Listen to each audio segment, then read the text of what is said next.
So what is SWOT and TOWS? Daniel?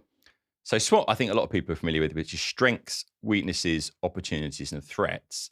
But then you then take that for a TOWS analysis and it gives you the kind of strategic options you've got from the SWOT in the first place. So how do you use SWOT then? So quite often a SWOT is what you do. If you've done any kind of audit, so quite often if you're doing any planning, you might do some sort of situational analysis and you've got a load of insights in and loads of kind of information. And then you do a SWOT and you go, what are our strengths? What are our weaknesses? Where do we see the opportunities? Where do we see the threats? So it's normally a summary of an audit. So it's kind of summarizing what we're doing. So what about TOWS then? So TOWS then takes that and says, what you're going to do with it. Okay, so you've got your strengths, opportunities. So how are we going to use our strengths to capitalize on our opportunities?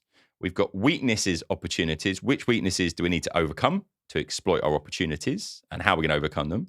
Strengths, threats. How can we use our strengths to overcome threats? And then weaknesses, threats. Which weaknesses are really vulnerable to threats and we kind of need to think about them. So it takes your standard SWOT and it makes you think about what are my strategic options? How am I going to deal with it? Rather than it just being a summary, it's then a kind of an action plan. SWOT's kind of like where we're at right now. Yeah, right. TOWS is much more what we're going to do about it. That's exactly it. So how useful actually are these two? Surprisingly useful, actually. Quite often what I found is that if we just sit and say we're having a business problem and go, right, let's just stop a minute. Let's write down strengths, weaknesses, opportunities, threats. We suddenly take a step back and we think about where we really are at the moment. And then, exactly as kind of Kieran said, it's like, right, do a TOWS off the back of that and they'll give you a plan of action.